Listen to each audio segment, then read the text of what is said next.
What's up, guys? Welcome back to JK Fishing, and today we are going to be opening up and repairing our Daiwa Sealine SG57LC3B. So it's a level wind, line counter, star drag, 3-bearing reel. We use this for trolling on the Great Lakes for salmon and walleye. We have an issue with the anti-reverse, so I'm going to take you guys inside, show you the exact problem. We're gonna open it up, fix it, so stay tuned. All right, guys, so here is the broken reel. When Johnny applies tension, watch what happens to the reel. See how there's back play? So that should not happen. Normally, a reel's anti-reverse is going to stop it from going back like that. And so this reel, just these Daiwa Sealines have a bit of back play, as you can see, but you know, the handle shouldn't swing a full 360 degrees around. So that's the issue we're dealing with today. We're gonna try and fix it, and let's open this bad boy up and compare it to the other one. See what we got to fix. All right, guys, so the first thing I noticed was that the handle slipped into reverse and swung around, eventually caught itself, but this only happened under tension. I had Johnny holding the line.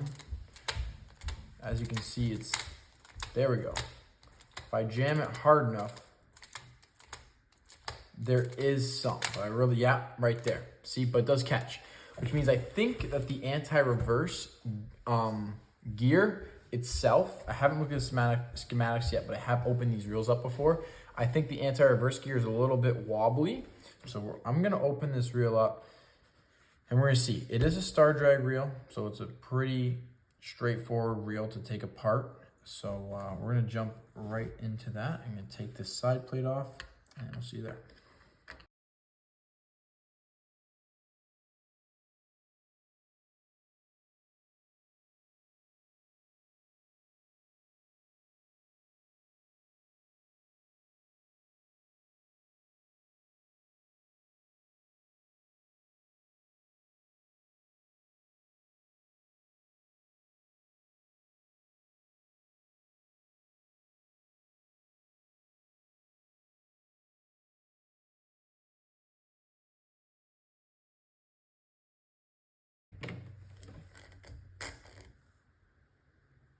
Okay, I'll take this out in a sec. Gotta make sure I get these. I think these are called Belleville washers, and they're very important. Belleville washers, these bad boys right here.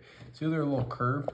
They have them in lever drag and star drag reels, and they basically, the way they go in with each other, and I guess the degree of curvature they have, determines the pressure applied from the drag. So I believe what we're gonna be looking for, guys, is gonna be underneath here. It's underneath this gear. So I pull this whole apparatus up. This is gonna be important. I'm gonna need to lube this up before I put it back on. Oh, there we go. That's our anti-reverse right there. So this thing right here is attached to the handle, but this is where our issue is going to be coming from. It is slipping for some reason. So what I'm going to do is I'm going to open up the reel that's in good condition, and I'm going to pull off this gear along with the drag plate, drag washer, bearing along the handle shaft, and I'm going to see what this looks like with the dog and how it is supposed to be, because that's going to keep this handle from going backwards. See how it can spin it freely? We don't want that. So we're gonna fix that and we'll get this reel running. Okay.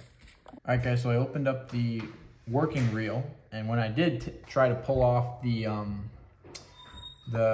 main gear attached to the handle, the shaft attached to the handle, so the drive shaft, I guess in this case, the whole anti-reverse gear popped up, and so this dog or lever, whatever you want to call it, pulled back. This spring popped off. So same thing happened to the other reel. So I couldn't tell exactly if the cause was from the spring being attached or not, or where the anti-reverse lever was in position on the working reel. I put the reel back together, works completely fine, so I know I was doing it right. I was left a note by Jack, which is kind of funny, on my workspace. If you guys can read that in the video, that would be absolutely hilarious. What I'm going to do is I'm going to reattach the spring. Hopefully, it's as simple as this, and maybe the anti-reverse lever was left out of place, or slowly slipped out of place. I don't know how, but this wobble, I don't like that. I didn't check if it wobbled in the other reel, and that's what I was thinking originally, was that there is a little bit of play, so when there is a lot of tension, it slips and then it wobbles back into place and catches it. So I'm going to put the other gear back on, the whole apparatus, the drag plate and drag washer. Put all this back on. Hopefully that weight will stabilize that, and all of this will work.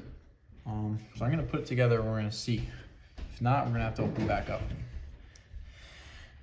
Re-troubleshoot this. All right, guys, so the reel's put back together, and it was really tough to show. I apologize, but I had to pull that spring over the lever and make sure that when I slid all the gears back on top, that the anti-reverse gear didn't wobble at all and it stayed flat, and that the lever stayed at the same level as the anti-reverse gear, because if the gear flipped up, the lever would be stuck underneath and it'd have no anti-reverse. Now, moment of truth, no backplay, guys. Like unbelievable. And this is the original, this is the good one. You know, these Sealines, they are probably the simplest reels I've seen in a long time in terms of opening them up, and that's why there probably is such an easy to fix problem that really shouldn't occur. You should never have an issue with your anti-reverse, considering nothing was broken.